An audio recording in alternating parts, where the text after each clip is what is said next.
Bom, pessoal, vamos lá para mais um VBMcast. Eu sou o Rodrigo de Paula, sou o CEO da VBMC Consultores.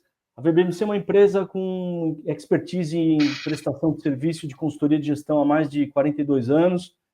E a gente resolveu desenvolver esse VBMcast, esse podcast, para a gente trazer algumas pessoas que atuam em empresas de médio porte, ou que tem alguma relação com empresas de médio porte, para a gente bater um papo descontraído sobre alguns temas relacionados à gestão, sobre planejamento, sobre processos, sobre ferramentas tecnológicas de gestão, sobre gestão de pessoas, sobre liderança, enfim. Hoje o tema é empreendedorismo, e o objetivo desse VBMcast é a gente contribuir de alguma forma com as pessoas que estão nos assistindo, que vão nos assistir, trazendo alguns insights para um empresário, para um líder, para que ele, em função desse insight, ele possa implementar na empresa dele e contribuir com a melhoria dos resultados. A gente sempre traz pessoas que têm alguma relação com empresas de médio porte, ou atuam em empresas de médio porte. Aqui do meu lado tem o Antônio, meu sócio CTO, responsável pela parte de tecnologia da VBMC. Ele é o responsável em sempre fazer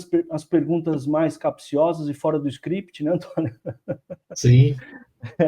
Ele sempre faz umas perguntas para dar uma animada no podcast. E hoje a gente tem convidados especiais. A gente fez o convite para o Caian e para o Diego, que são grandes empreendedores de sucesso, que ao longo da jornada de cada um acabaram se encontrando hoje na Status Pro, que é uma empresa de distribuição de produtos de higiene, limpeza, embalagem, e que tem algumas coisas para compartilhar com a gente e alguns insights sobre essa jornada do empreendedor no Brasil. Então, a gente achou que seria um tema bem interessante para a gente abordar. Então, de antemão, eu já agradeço o Diego, o Caian. Sejam muito bem-vindos no VBMcast. Muito obrigado por terem aceito aí o convite para estar conosco. O Diego, ele está em trânsito, sem problema nenhum, a gente entende essas questões. Ele pediu para a gente já ir começando, para depois ele poder habilitar a imagem dele. A gente vai começar justamente pela questão da jornada dos dois, começando pelo Caian. Queria, Caian, que você pudesse descrever aí a sua trajetória, que eu sei que começou bem cedo, né? A sua trajetória como empreendedor, de uma forma resumida, até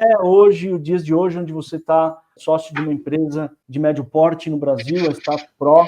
Queria que você falasse um pouco dessa trajetória para nós. Perfeito. Prazer aí, pessoal. Bom dia a todos. Bom dia, Antônio. Bom dia, Rodrigo. Eu digo que minha trajetória aí como empreendedorismo começou praticamente como criança. Quando eu tinha mais ou menos uns 8 anos, todo dia fazia colégio na parte da tarde, e era umas 5h30, meus pais iam me pegar no colégio, e no caminho de casa, meu pai e minha mãe passavam na frente daquela lojinha de carro e tinha um quadriciclo, uma Suzuki amarela, bem pequenininha. Eu ficava louco naquela motinha, naquele quadriciclo. Poxa, toda vez a minha felicidade era terminar o dia olhando para aquela quadriciclo, querendo aquele quadriciclo.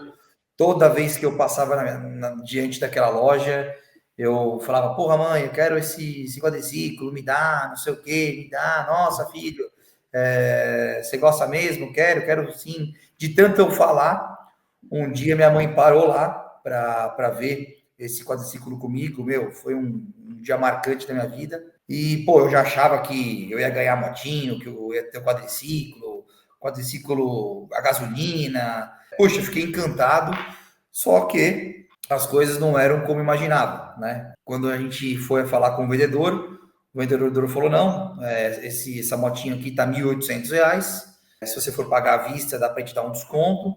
Eu falei, então tá, vamos lá, tal, e sem eu saber o valor do dinheiro, sem saber nada, virei pra minha mãe e falei, porra, mãe, então vamos embora, quero muito isso. Minha mãe riu, né, pediu para eu entrar no carro, tal, agradeceu o cara da loja e fomos para casa. Eu fiquei completamente aborrecido, e depois daquele dia eu não parava de falar do quadriciclo, não parava de falar que eu queria. Mãe, quero presente de Natal, quero presente de aniversário, não precisa me dar mais nada, não sei o quê. E ela, não, filho, é muito caro, não dá, não sei o que lá. Bom, a partir daí começou a minha vontade de conquistar esse quadriciclo. E eu precisava começar a entender qual que era o valor do dinheiro e qual que era a forma mais fácil de eu conseguir conquistar, né, aquele meu primeiro sonho. E foi aí onde eu recebia, né, diariamente um dinheirinho para poder comer no colégio. E eu comecei a guardar esse dinheiro numa carteirinha do MIC que eu tinha. Na época, não lembro exatamente qual era o valor que eu recebia, mas de fato eu passei meses e meses comendo super pouco no colégio. Meus amigos tinha figurinha, tinha peão, tinha aquele skatinho de dedo, tinha um monte de coisa aí da juventude aí, da criançada brincando, e eu não gastava dinheiro com nada. Tudo que eu recebia para comer e tal, eu recebia uma boa parte para ir guardando, e eu não tinha muita noção de quanto tempo aquilo lá iria me levar para conseguir comprar a motinho. Numa desses finais de semana, conversei com o meu avô. O meu avô, ele tinha alguns carros antigos que ele gostava de colecionar, enfim. Cheguei para ele e falei, vô, quero lavar seus carros. Como assim? Quer lavar os carros? Eu quero lavar, em vez de você gastar o dinheiro aí no lava rápido, em vez de você... eu quero eu lavar. Não, como assim? Você é criança, não sei o que, não. Minha mãe já deixou, não sei o que, tal, não tem problema. Não, você vai ficar doente, tal. Não importa, eu quero lavar, tal. E por muito tempo, aos finais de semana, com 8, 9 anos, eu ia para casa dos meus avós para lavar os carros do meu avô, e ele me dava um dinheirinho que eu só ia colocando dentro da carteira, e não tinha nem noção aí qual que seria o montante aí que representava os R$ 1.800, R$ 1.700 do quadriciclo. Cada nota que eu colocava ali na carteira, para mim, já significava um passo a mais para eu conseguir atingir meu objetivo. E passou praticamente um ano e meio. Eu continuei fazendo essa mesma estratégia, até que chegou, já era um pouquinho mais, já tinha um pouquinho mais da noção do dinheiro. Pedi para minha mãe me ajudar a somar o dinheiro que eu tinha na carteira e tal, e eu tinha R$ 1.000. Depois de um ano e meio, consegui aí juntar R$ 1.000. Falei, né, pro meu avô, que ele também tinha me ajudado em um dos finais de semana, que a gente sempre se encontrava.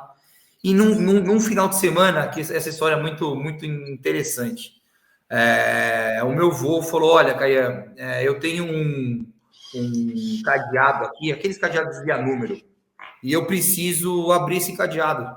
Eu não esqueci a senha, eu preciso utilizar isso aqui. Naquela época, não sei, acho que na verdade ele queria me dar uma forma de eu também conseguir o meu objetivo de uma forma diferente. Eu falei, não, vou abrir esse cadeado para você. Eu não quero, não precisa comprar não, eu vou abrir. Caio, se você abrir esse cadeado, eu te dou R$ 500. Tipo assim, eu acho que ele não estava acreditando que isso poderia ser. E eu falei, não, perfeito. Isso eu conversei com ele no sábado à tarde. Domingo à noite, geralmente, meus pais se encontravam para comer pizza na casa do meu avô. E eu, no sábado à tarde, peguei esse cadeado e levei para casa e comecei. 00002. E fazendo todas as combinações durante o sábado inteiro, praticamente mal dormi nesse dia. No dia seguinte, domingo, levantei de manhã, meus dedos já estavam cheios de bolha. Eu lembro que esses 2 dedos aqui fez uma bolha que eu tive que trocar a forma de girar as combinações para conseguir aguentar, chegar no número. Meu, por incrível que pareça, no domingo, a gente tinha acabado de pedir a pizza. Quando tocou o interfone, eu deixei o cadeado assim em cima da mesa, eu vi que ele deu uma destravada. Quando eu fui olhar, o cadeado tinha aberto. Nossa. Eu falei, não, eu não acredito, não é possível. O que aconteceu? Eu até perguntei se alguém tinha mexido no cadeado, mas a posição que eu tinha colocado, ninguém tinha mexido.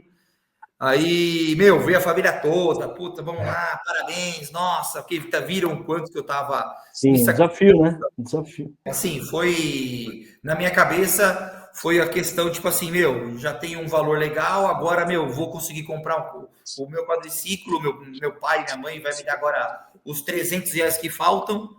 Fomos, né, praticamente aí até a loja no final de semana seguinte, e o que aconteceu? A motinho tinha aumentado de valor. Um ano e meio depois, praticamente quase 2 anos, do valor de 1.800 foi para 2.200, E eu não entendia nada. Aí eu comecei a entender a questão da inflação, comecei a entender a questão, né, do tempo versus dinheiro. E, bom, resumindo, eu não consegui a motinho naquele ano novamente, porque saltou de 1.800 para 2.200, 2.300. Precisei esperar mais um ano para conseguir esse quadriciclo. Arrumei mais um dinheirinho. Chegou no Natal, com praticamente 10, 11 anos, eu consegui ganhar a motinho com obviamente, 90% do valor da motinho do quadriciclo eu banquei, e a diferença que deve ter dado, sei lá, uns 200, 300 reais na época, meu pai e minha mãe colocaram como um presente de Natal para mim. E, eu não desgrudei daquele quadriciclo durante uns 4, 3 anos. Eu lembro que eu dormia até no quadriciclo. Eu colocava um travesseiro lá para dormir em cima. Isso com quantos anos, Caian? Eu comecei minha saga com 8 anos e eu devo ter conquistado essa motinho entre 10 e 11 anos. Ah, tá. Então foi 3 anos aí que eu batalhei, eu vi o que eu precisei deixar de fazer para conquistar uma coisa. Tive que dar um passinho para trás, todos os meus amiguinhos do colégio com um monte de coisa da época, de brinquedos, não sei o quê. Eu não tinha nada, porque eu precisava arrumar o dinheiro para o meu objetivo. Então, sim. E ainda assim, conseguia juntar praticamente tudo o que estava valendo o quadriciclo na minha cabeça, né? Até então, porque eu não sabia que ia ter um aumento. E chegou depois e teve a inflação, esmagou o valor que realmente inicial, e depois tive que esperar mais um pouco ainda para conseguir formar o restante do dinheiro para conseguir o meu objetivo depois de praticamente 3 anos. Sim. Não, e assim, tem vários aprendizados aí, né? Como você falou, a questão do dinheiro, o valor do dinheiro, a relação do tempo versus dinheiro, tem a questão do desafio que você teve que vencer do cadeado para poder ganhar, receber aí uma compensação financeira nesse caso, né? Vários aprendizados, né? E você considera que esse foi o primeiro aprendizado empreendedor da sua vida? Perfeito, exato. Aí foi com esse quadriciclo que eu comprei, aí depois eu vi que com o tempo também o quadriciclo ele se valorizou. Então, por incrível que pareça, eu paguei um valor, aí eu quis comprar uma motinho, um Auto Machine, aí eu vendi o quadriciclo por um preço mais alto que eu paguei. Aí eu consegui ainda sobrar o dinheiro depois do meu Auto Machine, eu guardei esse dinheiro, aí depois eu vendi os dois, aí eu comprei um bugzinho, e aí foi indo, sabe? Aí foi crescendo. E como que foi a jornada desse momento aí inicial de que foi um desafio do empreendedorismo aí até hoje você se encontrando com o Diego na Status? Como que foi essa jornada aí? Bom, a partir daí, né, eu vi que realmente eu precisava, para eu atingir o meu objetivo, eu precisava deixar muitas coisas de lado para conseguir atingir meu objetivo. Quando eu falo deixar algo de lado, seria realmente alguma coisa que não esteja necessitando naquele momento, ou talvez baixando um padrão de vida que eu gostaria de ter, para que eu conseguisse atingir esse objetivo. Então, eu foquei na questão dos meus estudos, me formei em engenharia civil pelo Mackenzie, e quando eu tinha 22 anos, eu me formei. Meu pai veio 6 meses antes de eu me formar, falou: olha, Caian, após você se formar na faculdade, você não vai receber mais absolutamente nada de mim. Eu não vou pagar mais nada para vocês aí em relação à pensão, em relação à faculdade. E simplesmente, quando eu me formei, um dia depois, eu tinha que viver com aquilo do meu trabalho, que eu já estava trabalhando já numa construtora desde os 16, 17 anos. E, foi uma situação muito, muito também difícil aí para mim, porque até então eu nem sabia se eu ia ser efetivado na construtora, se eu ia conseguir me bancar, se eu ia conseguir crescer. Enfim, de certa forma eu meti a cara no meu trabalho. Eu trabalhava em um período das 7 até umas 4, 5 horas em uma obra. Pedi para o dono da empresa para que eu conseguisse assumir uma segunda obra ao mesmo tempo. Ele achou que era absurdamente loucura. Eu falei que eu ia fazer isso dar certo.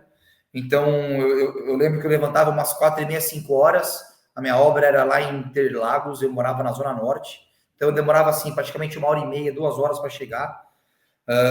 Chegava lá umas 7, trabalhava até umas 3h30, 4 horas. Já ia para uma outra obra que ficava no centro de São Paulo. Ficava até essa obra até umas 8, 9 horas da noite. E, meu, eu praticamente trabalhava das 6 da manhã, 7 da manhã, até umas 8, 9 horas, todos os dias. O que eu ganhava, eu sempre reservava uma boa parte para eu pensar já na minha vida futura, porque eu tinha certeza que eu ia ser empreendedor, que eu ia ser um cara que não ia ser funcionário de alguém. Sempre aquela questão de, tipo assim, beleza, esse mês você vai ganhar tanto. Não, eu não gosto disso.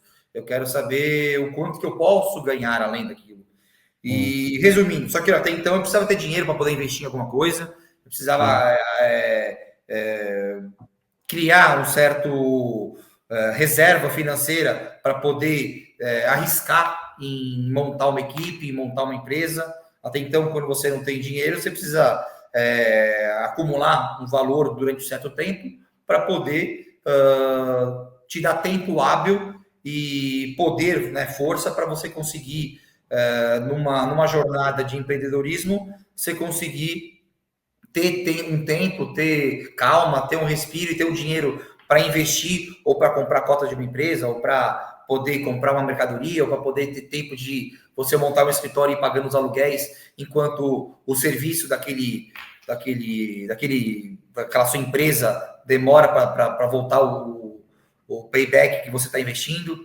Enfim, então assim, me formei em engenheiro, trabalhei, né, em 2, 3 obras ao mesmo tempo, consegui aumentar o meu salário, consegui fazer um pé de meia, digamos assim, até os meus 27, 28 anos, foi quando eu decidi sair da estabilidade do CLT na construtora e montar praticamente meu primeiro negócio, onde a partir daí começa a minha vida de pessoa jurídica, né? Como se diz aí, do empreendedorismo jurídico, né? Enfim, posso entrar com mais detalhes agora, como começou essa questão da minha sociedade, mas eu precisei até esse certo ponto fazer um pé de meia para poder ter esse dinheiro para poder investir em alguma coisa. Legal. Legal, muito bom, história bacana. E agora você, Diego, como que foi aí a sua trajetória como empreendedor até você chegar hoje como sócio do Caiana Status? Eu sei que você também tem outros empreendimentos, faz parte de outras sociedades, mas conta aí para nós como que foi essa sua jornada. Olá, bom dia a todos aí. Bom dia. Prazer estar participando do podcast do Rodrigo. Conheço o Rodrigo já a caminhada longa, desde 2010, né? 2009, 2010. Então nós temos uma história juntos aí de longa data. Antônio, eu conheci agora, mas já tenho um apreço aí pelo seu trabalho. E obrigado aí pelo convite. A gente que Então, agradece. minha história é o seguinte, eu sou o filho do meio de 3 filhos, né? Meu pai e minha mãe tiveram 3 filhos. Nós nascemos numa família humilde, né? Trabalhadora. Estudei em escola pública desde o início até ensino médio. Eu também, assim como o Caian, desde criança eu já sabia que eu queria mudar meu ambiente de vida. Como eu morava em periferia, eu achava que eu poderia ter uma vida diferente ali do meu redor, né?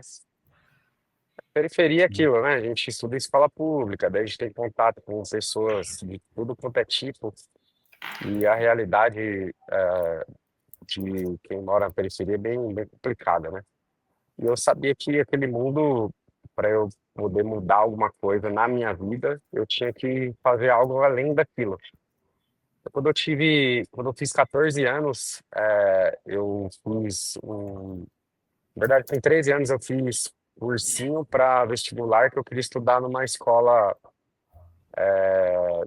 do estado ou federal, né? Prestei vestibular para fazer ensino médio nessas escolas. Acabei passando, acho que em 4 ou 5 escolas e escolhi uma das escolas para estudar. Então, eu fiz ensino médio com um curso técnico.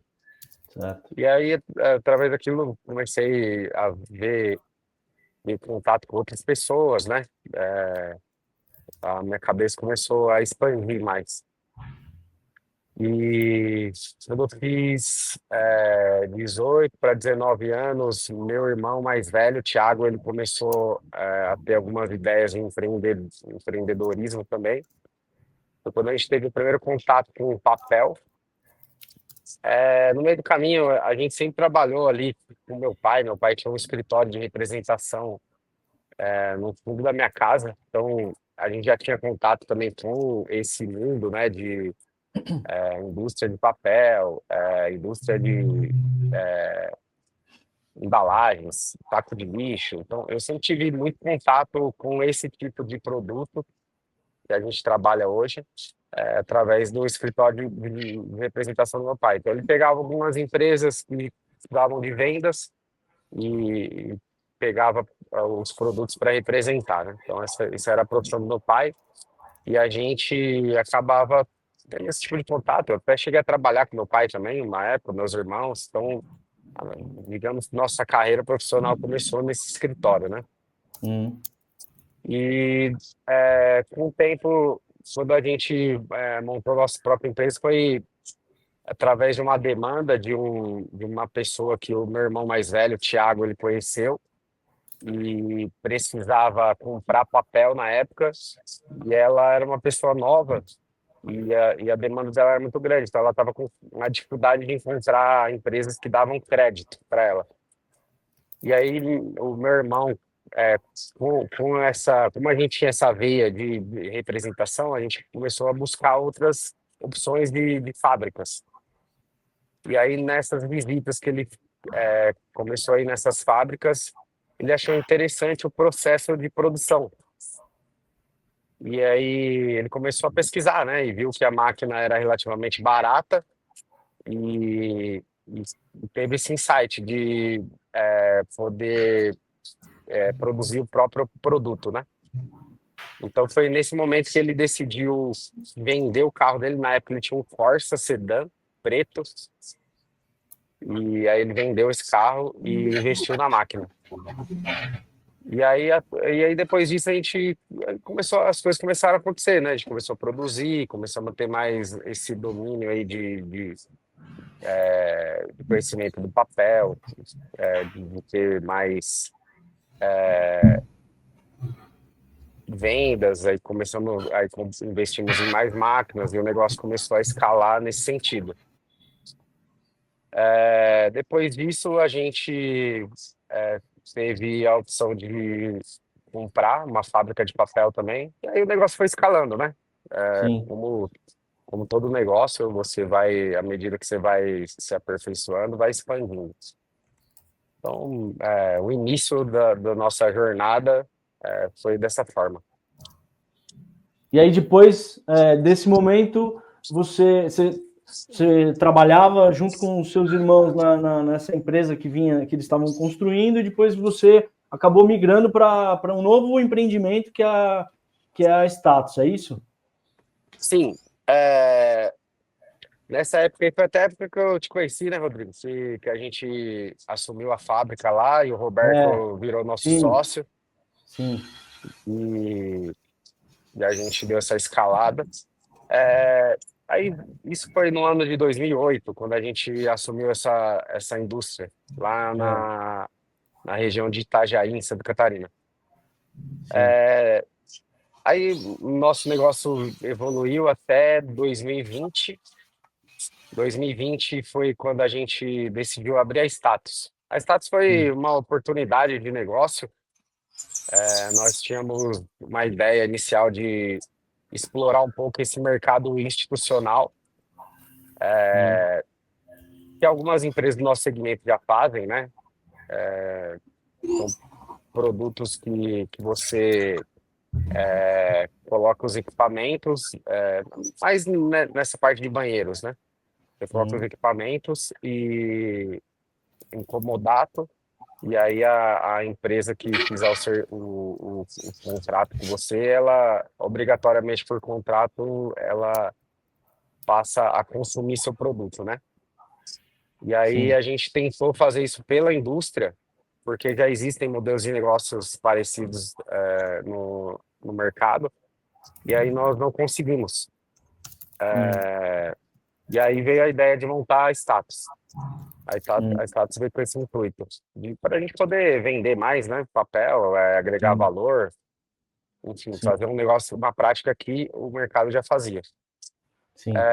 Nesse momento, nós tivemos a oportunidade de pegar uma pessoa do mercado, que é o seu Richard, que na época ele fundou a Ideal, depois ele vendeu essa empresa. Teve um período ali de contrato que ele tinha de no compete, e aí venceu esse contrato e ele estava disponível no mercado. E a Status nasceu através desse planejamento. Aí, obviamente, existia ali um conflito de interesses, porque nós sempre tivemos, lá na indústria, nós sempre tivemos uma política de não atender o cliente final, porque o nosso potencial de vendas, ele é todo canalizado nos distribuidores, então eu estaria meio que competindo ali com eles, né? Sim. Aí, nesse momento, a gente decidiu vender a empresa. A empresa ela ainda estava pequena, né? Mas ela tinha um futuro bem promissor, porque ela já tinha uma estrutura legal, já estava com todo já o escopo de trabalho dela montado, os funcionários já estavam, toda a equipe, né, já em pleno funcionamento, e foi nesse momento que apareceu o Kayan. O Kayan entrou nesse momento aí que a gente estava nessa transição. E nesse período, Diego, tive também eu tomei essa decisão, né, de enxergar que era um bom negócio. Aí eu me desliguei das indústrias de papel para focar nesse negócio também. E até para desvincular, né, porque a gente estava passando por esse problema de ter um vínculo. Então, desde a sua criação da Status até os dias de hoje, ela nunca teve vínculo direto com a indústria. Ela nasceu de uma vontade. No meio do caminho não aconteceu aquele planejamento que a gente queria. Então, ela realmente já nasceu desvinculada e continuou desvinculada, e eu me desvinculei da indústria para focar nesse negócio. Muito bom. Legal. Óbvio, né? Eu trouxe o meu DNA de papel, que desde criança ali, trabalhando com meu pai, eu tenho esse DNA, não tem jeito. Então, assim, o carro-chefe do negócio é papel, mas é num outro formato, né? Como distribuidora, a gente tem todo um trabalho feito de planejamento para a gente escalar o nosso negócio focado em distribuição. O Kayan, só uma pergunta. O Diego já estava no papel, né? E você comentou que começou na construtora, mas antes de mudar para o papel, o que você estava fazendo? Você contou aí, mas faltou essa partinha aí. É uma história muito, muito interessante isso, assim, sabe? Que até dá um arrepio aí de lembrar como foi toda essa trajetória. Porque, obviamente, né, para entrar numa empresa onde já estava, né, toda estruturada, onde já tinha aí uma estrutura, já tinha um know-how, já tinha pessoas do ramo, obviamente eu tive que investir um bom dinheiro para entrar nessa empresa, para comprar as cotas de um outro participante, né?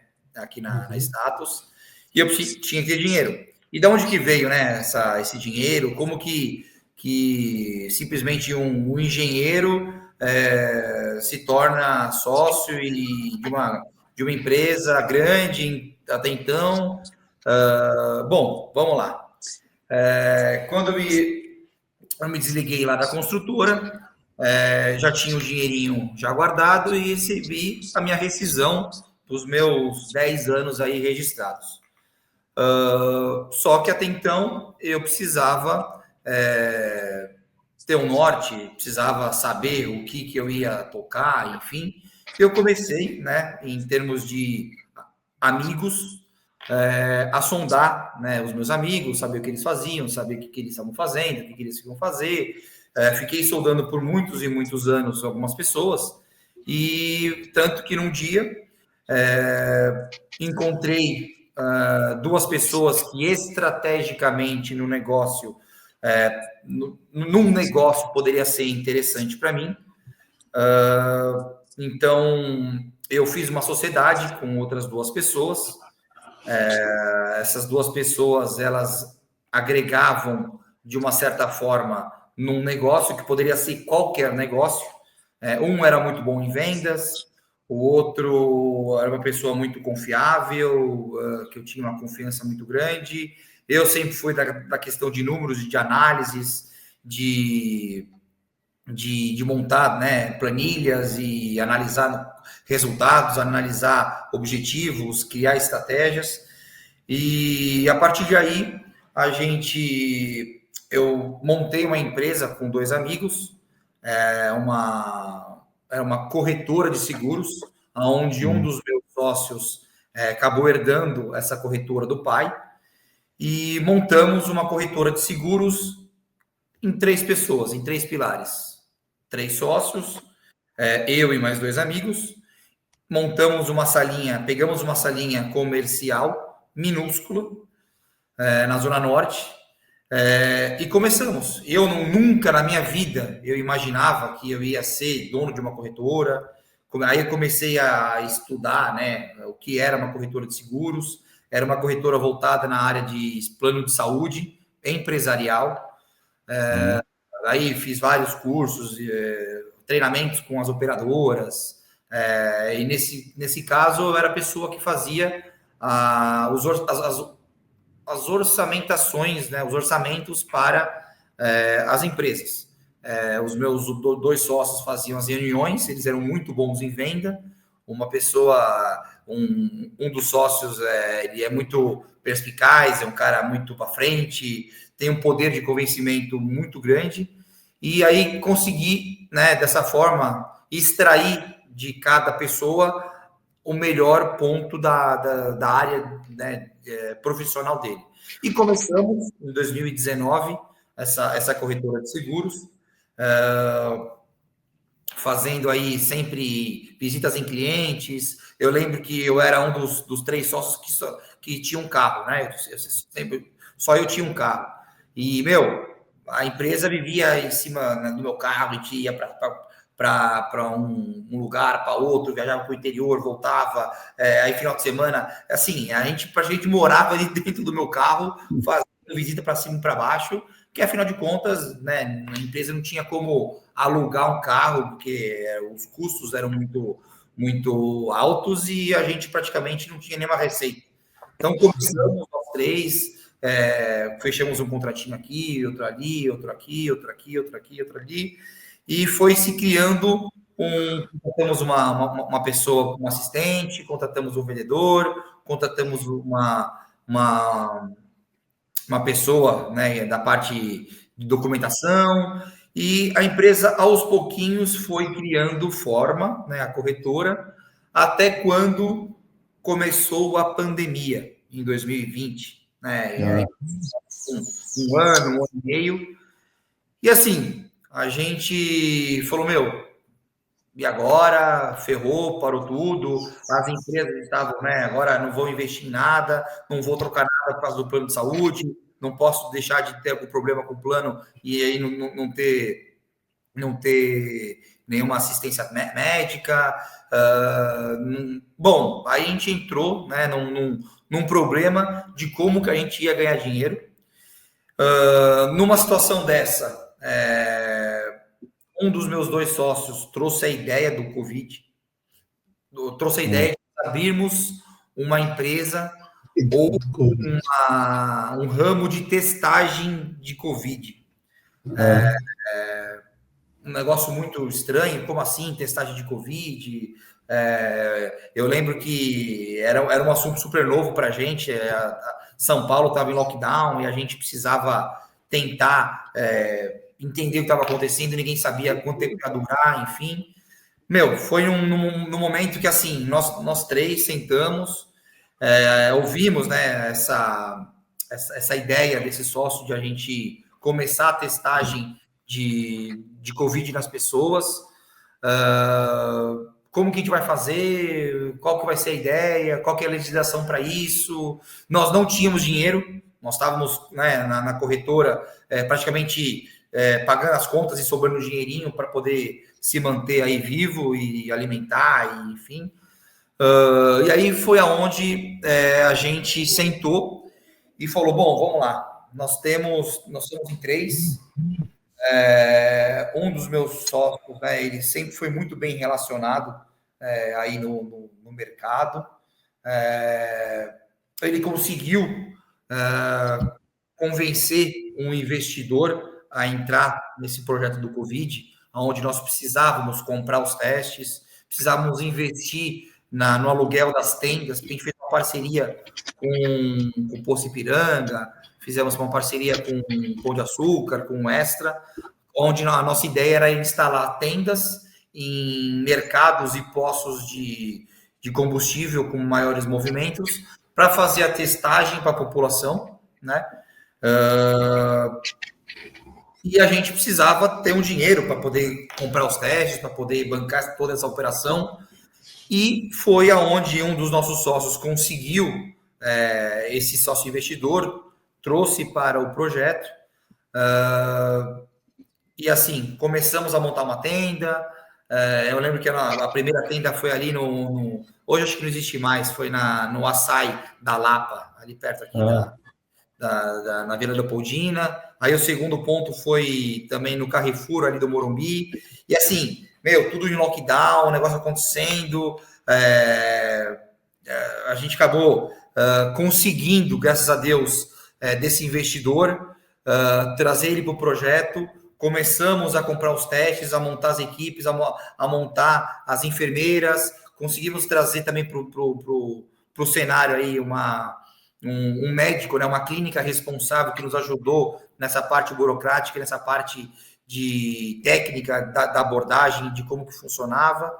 E assim, montamos essa operação. Eu ficava na questão de compras e os meus sócios ficavam nas questões do projeto. E foi aonde eu, conversando num dia à noite, no Alibaba, conseguindo conversar com o pessoal lá da China, estava lançando um teste de Covid novo, que até então, até esse momento, era só aquele GGM do dedinho, né, aquele via sangue. Eu descobri que tinha acabado de lançar um teste do Cotonete, que é um teste, né, que o pessoal, o famoso PCR, né, que o pessoal fala. E resumindo, fomos o primeiro a trazer esse teste aqui para o Brasil. Logo em seguida já distribuímos nas tendas e assim se tornamos dentro de 6, 7, 8 meses a maior empresa de testagem de Covid, de teste rápido na cidade de São Paulo. Aí expandimos para o Rio, expandimos para Minas e conseguimos, né, tornar de um problema, obviamente, né, a gente estava trazendo um serviço para também a sociedade de saber se estava com Covid, se podia trabalhar, a gente dava os laudos, né, porque saía rapidinho o resultado. Criamos, né, uma operação grande, que, se não me engano, nós tivemos quase 250, 200 e poucas enfermeiras que faziam a captação do material das pessoas, as tendas, o pessoal não precisava nem sair do carro. Enfim, foi um negócio completamente assim, inovador, porque nós não tínhamos nenhuma empresa para a gente se espelhar. E foi tipo assim, tudo vinha demanda, a gente tinha que matar um leão por dia, tinha legislação, aí de repente chegava a vigilância sanitária, vocês têm que ter uma pia aqui. Não, mas pia não tem como instalar, então tem que substituir com álcool em gel. Mas não tem álcool em gel no mercado. Tem que... aí criava todas as opções aí para conseguir sempre manter o projeto em andamento, que foi aí, digamos assim, a minha mudança de chave, a minha virada de chave da minha vida, onde nós não tinha praticamente nada para poder investir num projeto desse, só que a gente tinha a ideia de um bom negócio e pessoas que confiavam na gente e que confiavam no próprio negócio. E, obviamente, quando nós apresentamos essa ideia numa planilha, onde nós queríamos chegar, isso foi um poder de convencimento para os investidores de entrar no projeto e fazer acontecer.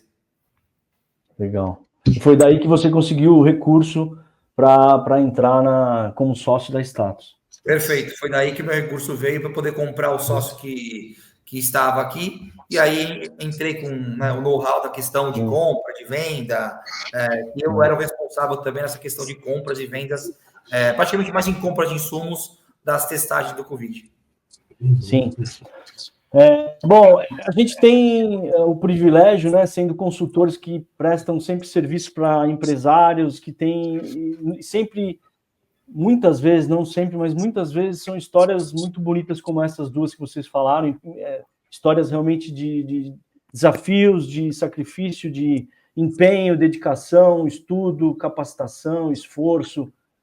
E existe também uma questão de veia empreendedora, né? A gente percebe nessas pessoas nesses empresários que a gente acaba conhecendo em função do nosso negócio, uma veia latente de empreendedorismo nessas pessoas. São pessoas realmente que vibram, que gostam de empreender, de desenvolver, de poder realmente montar o seu próprio negócio.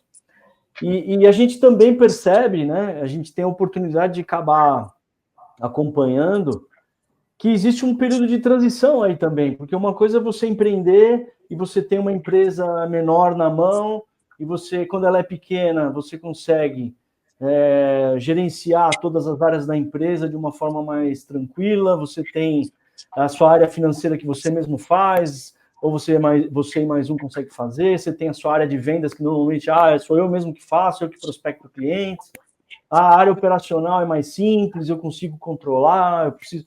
Enfim, quando a empresa ela é pequena, exige menos capacidade de gestão do empreendedor, que tem uma veia empreendedora muito forte, mas nem sempre essa pessoa ela é formada em termos de gestão, né? Então, existe um período a gente percebe um período de transição, porque a empresa começa a crescer, e aí, naturalmente, esse empreendedor começa a perceber que ele precisa virar um gestor, um líder, um diretor, enfim, adquirir conhecimento, capacidade, envergadura para dirigir a empresa, liderar pessoas, e é isso que eu queria. Eu sei que o Diego está com o tempo limitado, eu queria começar essa pergunta para o Diego, para depois eu fazer para o Kayan, pode ser que ele tenha de nos deixar, e a gente depois dá sequência com o Kayan sem problema, mais algumas perguntas. Queria, Diego, como que foi essa sua transição, né? Quais os desafios aí? O que você... primeiro, se você realmente sentiu isso, né? Independentemente se você quer falar mais agora desse último momento de status ou algum momento mais marcante de transição de empreendedor para líder, né? Como que foi esse seu desafio, essa jornada, esse período de transição aí para você? Então, a liderança ela veio muito cedo, né? Porque a gente começou muito cedo. Como eu falei ali anteriormente, nossa empresa ela começou em 2004 com uma maquininha, e depois o negócio foi escalando muito rápido. E aí, na medida que o negócio foi crescendo, a gente foi crescendo a necessidade, né? Aí eu fui aprendendo como a maioria dos empresários, né? Na prática, né? Na prática. Aí você vai aprendendo sobre como é que funciona a contabilidade, o fiscal, jurídico, regras de contratação de funcionários, como é que funcionam as leis. Então você vai aprendendo ali tudo meio na marra, como fazer fluxo de caixa. E aí que vem a oportunidade também da consultoria, porque a consultoria ela entra bem nesse momento onde a empresa ela começa a ter uma necessidade de se organizar. E aí a consultoria, com toda essa bagagem que tem, né, no mundo empresarial, ela vem para agregar no modelo de gestão, né? O empresário poder se organizar melhor, o tempo e as atividades e tudo mais, né? Legal. Essa migração minha para status, ela ocorreu pelo fato de eu querer explorar um outro mercado mesmo. E por a gente, como eu falei ali, a política da empresa não permitia que a status ela fosse agregada a um negócio Sim. da família, porque nosso negócio principal sempre foi indústria. Então eu tive que me desligar da indústria para poder focar nesse trabalho hoje que eu faço na status.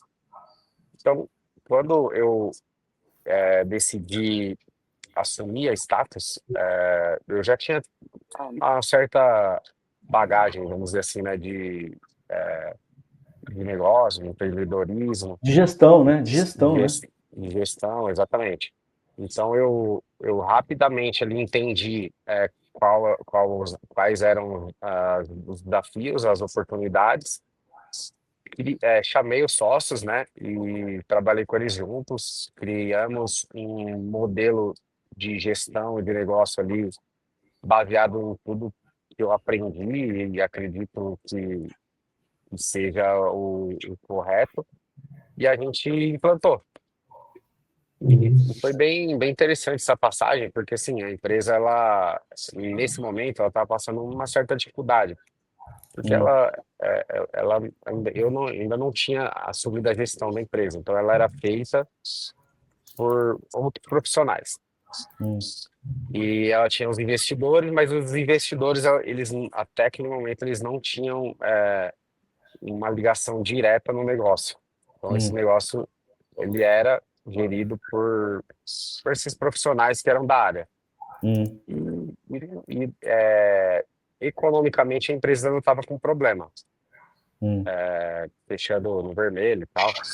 E aí nesse momento que eu assumi a empresa, eu assumi a empresa como CEO, né, da empresa, e também implantamos um modelo de negócio adequado para o tamanho dela e para o momento também que ela estava passando. Sim. E aí eu acho que foi a grande virada da empresa, porque a gente conseguiu ali criar um planejamento bem enxuto, porém com visão de futuro. E aí a empresa, isso aconteceu em 2023, tá? E aí em julho de 2023 nós assumimos a gestão e fizemos todas as mudanças, e de lá para cá eu consegui colocar todo esse meu know-how que eu adquiri ao longo do tempo, né, principalmente nessa questão de gestão, aplicamos, e a empresa cresceu significativamente dali por diante. Aí viramos, né, o ano. Até aquele momento a empresa estava negativa, a gente conseguiu no segundo semestre de 2023 um resultado positivo que cobriu o negativo, então no final do ano ela ficou positiva. E aí dali para frente ela, além de crescer em receita, ela aumentou significativamente também os resultados.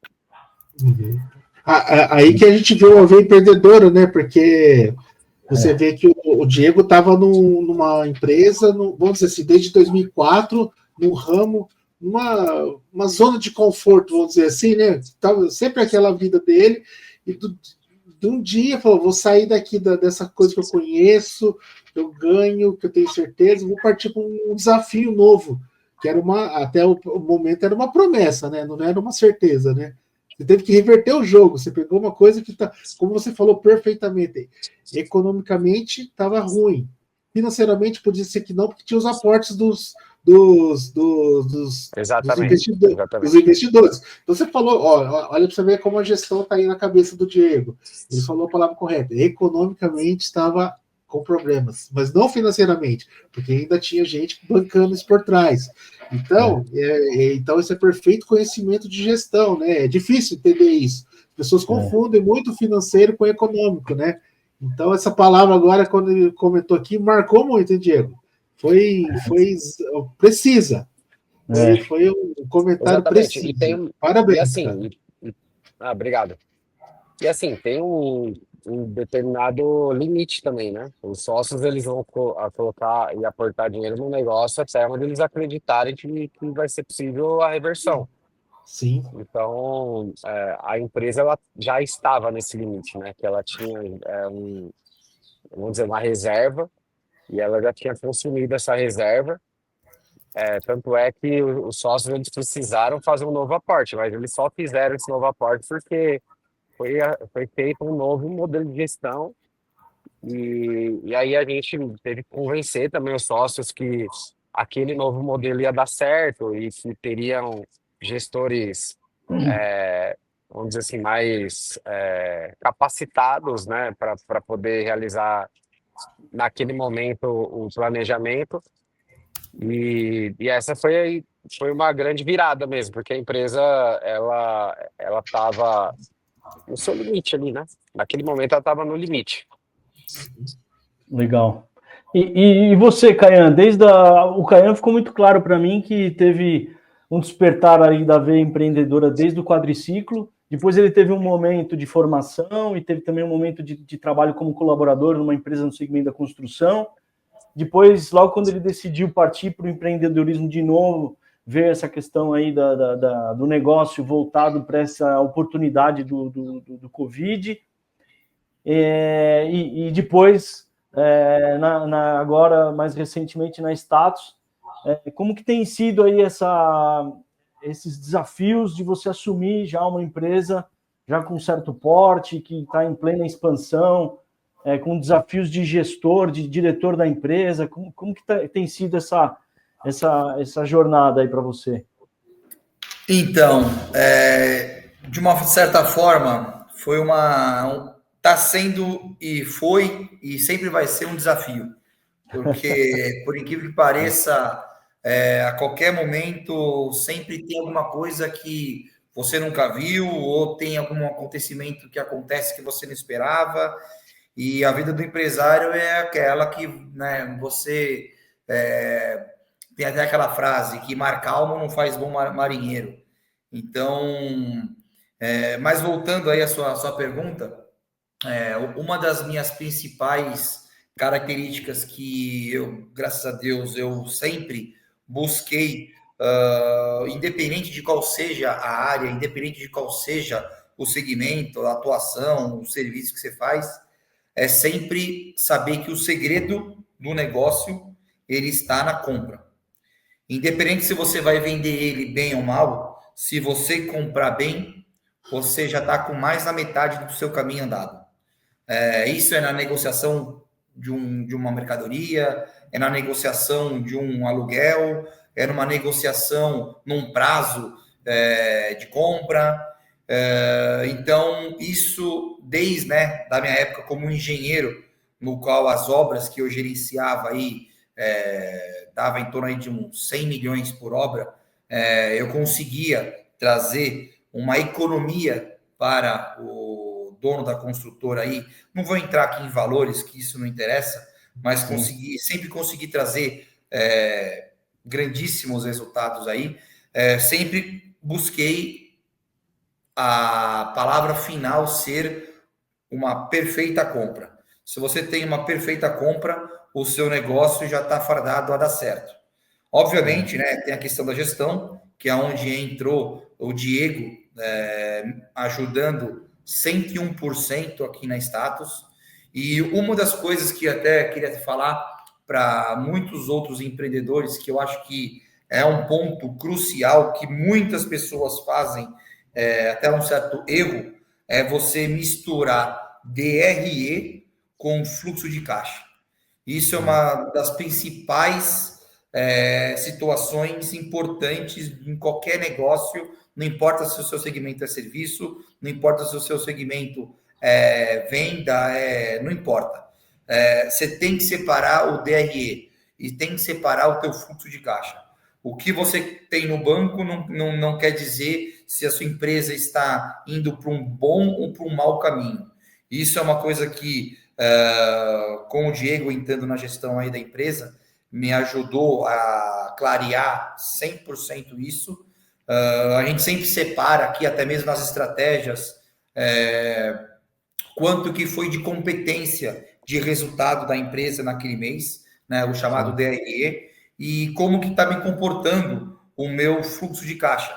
Muitas vezes você pode não ter dinheiro no caixa, mas a sua empresa está em plena ascensão, está em pleno crescimento. Se gerou um resultado positivo, mas o dinheiro ainda não se encontra lá. Então, esse é a grande segredo de um negócio. Você separar essas duas coisas e analisar cada quadrante no seu quadrante, e se não tem fluxo de caixa, o que você tem que fazer, se você utiliza um desconto, se você utiliza um empréstimo, se você consegue, se o seu negócio suporta os juros de uma operação dentro do negócio, se você consegue aumentar a sua margem para poder gerar um fluxo de caixa mais tranquilo, se você consegue trazer dentro da sua empresa empresas que te pagam com um prazo um pouco mais alongado, mas você consegue gerar uma garantia bancária em boletos de faturamento, isso te traz crédito do banco. Então, tudo isso tem que ser analisado em toda a empresa. E assim, tem sempre a dor do crescimento. Que, inclusive, isso é uma coisa que hoje, eu e Diego, a gente está passando diariamente. Para você crescer, você precisa comprar mais. Para você comprar mais, você precisa ter crédito. Para você ter crédito, você precisa vender. E para você vender, você tem que ter comercial. Você precisa investir no comercial. Então, é uma engrenagem muito conectada a outra, que te faz você parar e falar, meu, e aí, o que está acontecendo? Sabe, para você crescer, eu preciso ter um maior estoque para poder atender os meus clientes no prazo, pelo menos, né, aceitável de mercado. Então, se eu gero o resultado, eu olho no meu banco, o dinheiro não está lá. Mas onde que ele está? Ele está no meu imobilizado, ele está no meu estoque. Onde que ele está? E você conseguir enxergar isso na empresa é primeiro ponto, né, de análise de crescimento. Legal.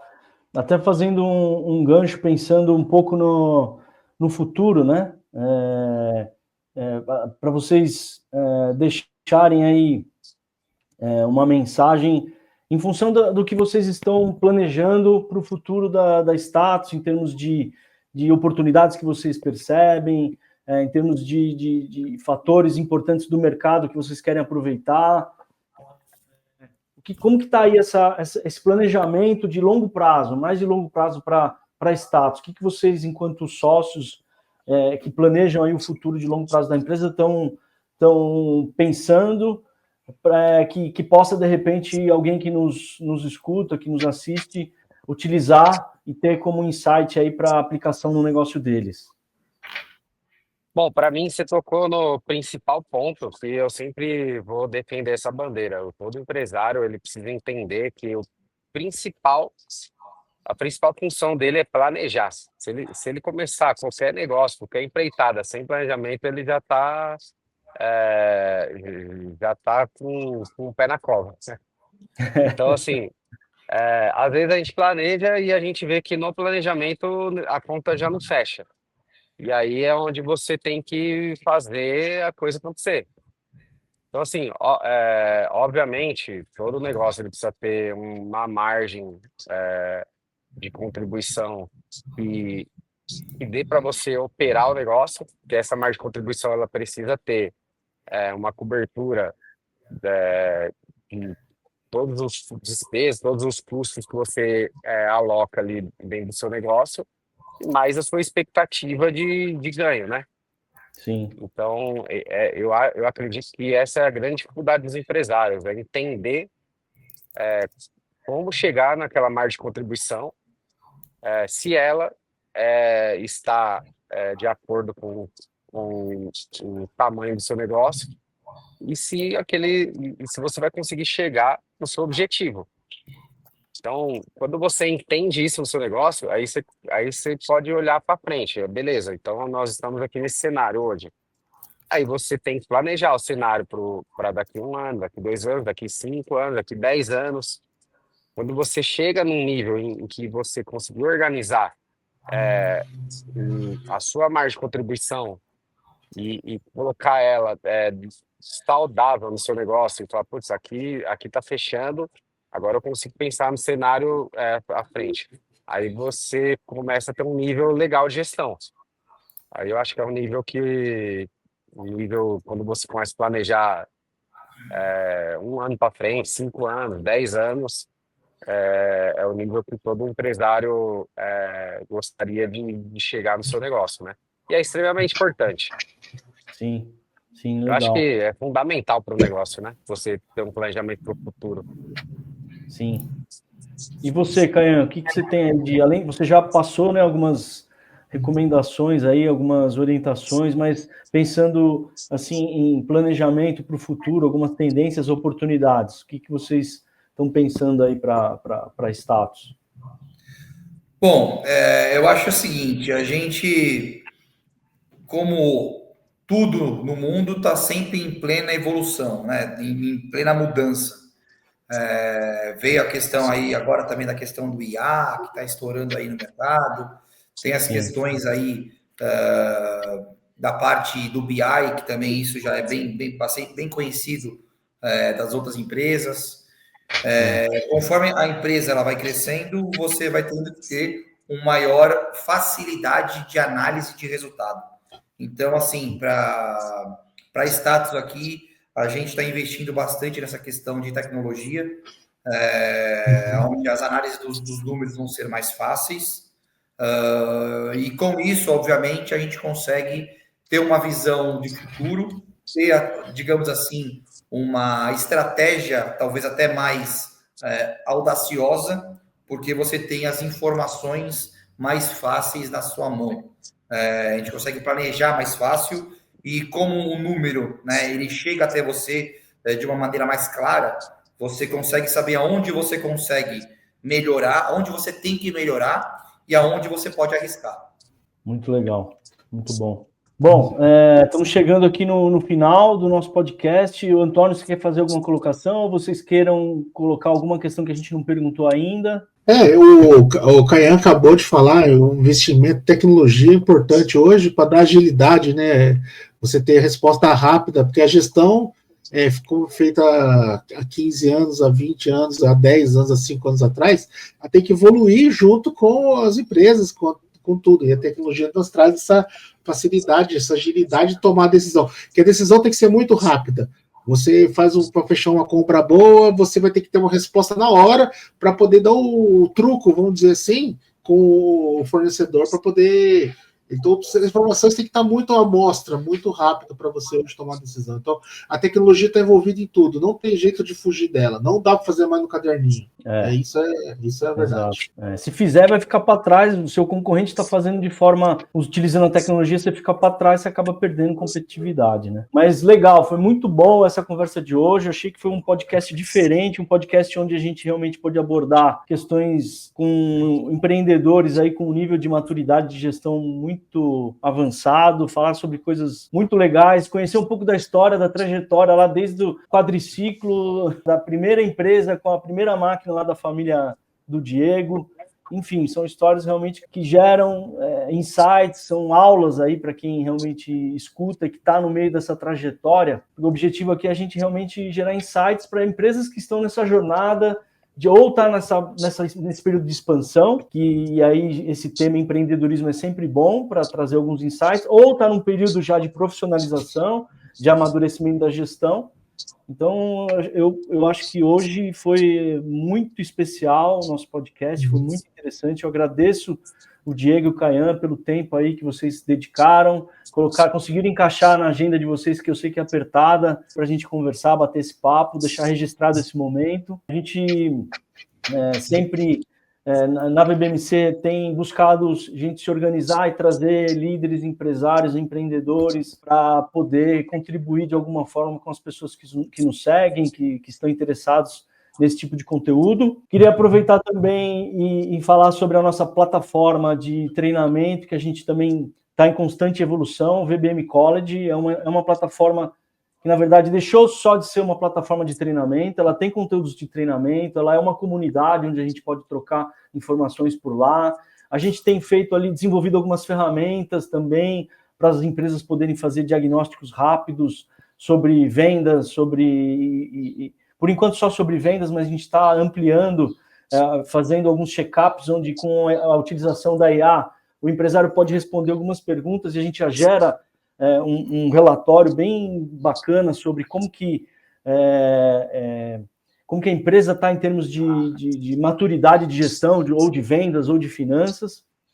E muito obrigado aí para todos e até o nosso próximo VBMcast. Um abraço aí para todos. Um abraço. Obrigado, pessoal, pelo convite. Obrigado aí. Valeu.